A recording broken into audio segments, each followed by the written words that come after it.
Bonjour, dans cette vidéo, on va faire un petit point sur le navigateur et les documents HTML. Alors les documents HTML, on va principalement les manipuler à travers du navigateur. Il faut en avoir une compréhension minimum.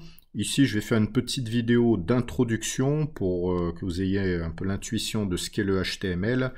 Mais si vous voulez faire les choses sérieusement, il faudra aller étudier les cours qui sont dédiés au HTML, et vous avez aussi des ressources qui sont disponibles, dont je vous ai donné le lien, sur Mozilla Developer Network. Donc je vous invite à aller y faire un tour si vous ne connaissez pas bien ou si vous voulez approfondir le sujet. Ce qu'on peut regarder donc quand on a un document HTML, il a été, ici par exemple, c'est un document HTML qui est rendu par le navigateur. Ce document, c'est une ressource à la base, une ressource HTML dont on peut voir la source. En faisant un clic droit, vous avez un menu contextuel qui va s'afficher, qui vous permet d'avoir la source du document, c'est-à-dire le code d'origine. C'est le code HTML. Dans ce code, ici vous voyez, c'est un langage qui est à balise. Ici, vous avez une balise ouvrante, la balise HTML. Tout en bas du document, vous avez la balise fermante. Et à l'intérieur de cette balise, vous avez d'autres balises qui vont s'ouvrir, se fermer. Typiquement, dans un document HTML, juste en dessous de la balise HTML, il y a la balise head qui s'ouvre ici et se ferme ici, qui va contenir des descriptions de ce qu'on trouve dans le document.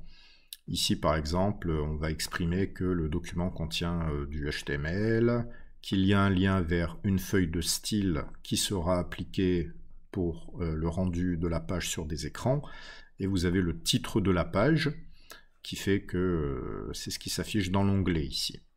Puis vous avez un corps, la balise body, qui va contenir tout un tas de choses, des balises div, des balises h1 pour les titres, etc. etc. Donc ça c'est une vue du document HTML, c'est le texte. Ce texte, une fois qu'il est chargé dans le navigateur, si vous allez dans les outils de développement, vous pouvez aller explorer ce document HTML un peu plus, pas finement, mais disons de manière un petit peu plus structurée, via l'onglet éléments.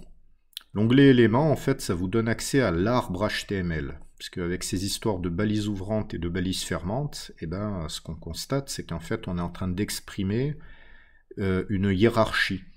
Avec un parent ici, HTML, qui a pour fils head, qui a pour fils meta, qui a pour frère link, qui a pour frère title, etc. Pareil pour body.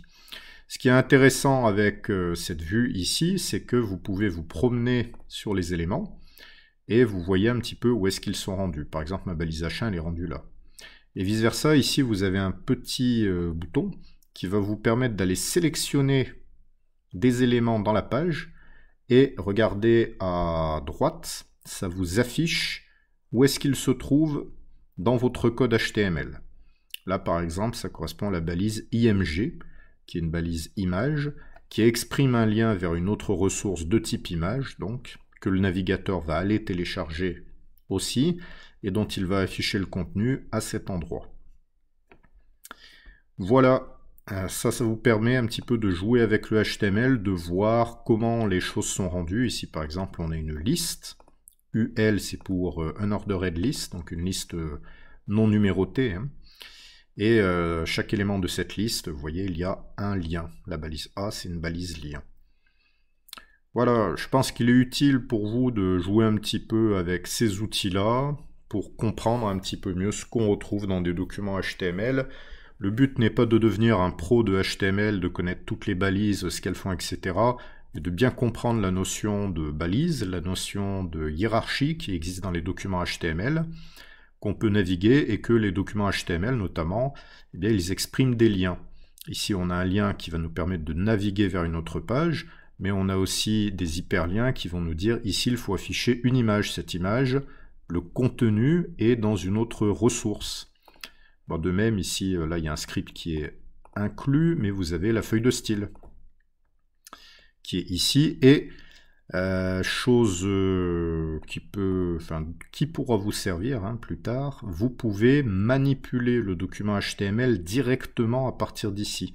Par exemple, là, si je prends ça, je peux dire que je supprime l'élément link, ce qui devrait me retirer ma feuille de style, et ça devrait mettre mon document à jour. Donc je vais avoir un document qui, d'un coup, devrait être beaucoup plus moche. Alors, je supprime l'élément. La feuille de style ne s'applique plus. Mon document n'est plus rendu de la même façon. Voilà. Alors après, vous pouvez faire d'autres tests. Hein. Par exemple, vous pouvez dire, tiens, je vais retirer, je sais pas, qu'est-ce que je peux retirer facilement? Tiens, ça, voilà. Tout le menu, là, tout le header, ici, ce div, vous pouvez aussi aller le retirer, vous supprimez l'élément. Ok, il est supprimé. Vice versa, vous pouvez rajouter des choses. Vous pouvez dire, tiens, je vais me mettre ici au niveau du contenu. On pourrait rajouter des éléments, mais si on veut rajouter des éléments à un moment, on n'a pas vraiment un éditeur. On va dire qu'on modifie ce document au format HTML. Ici, vous allez pouvoir ajouter des choses. Coucou. Ici, je vais mettre un paragraphe. Je suis un paragraphe. Et puis, je sais pas, après, on pourrait mettre des liens vers des images, des choses comme ça. Alors, une fois que vous avez fait ça, vous pouvez terminer, vous faites CTRL Entrée. Et vous voyez, ça m'a rajouté ici, coucou, je suis un paragraphe. Voilà. Évidemment, le problème, c'est que toutes les modifications que je fais, c'est des modifications que je fais dans la mémoire vive de l'ordinateur. Et si jamais je recharge la page, là, je recharge ma ressource, ça écrase toutes les modifications que j'ai fait, etc. Quand je fais ces modifications-là, hein, il faut bien être conscient que je ne modifie pas ce qu'il y a sur le serveur, je modifie ce qui a été chargé en mémoire. Mais pour tester des petits trucs rapidement, ça peut être utile. Voilà, je vous laisse voir tout ça avant de passer à la suite.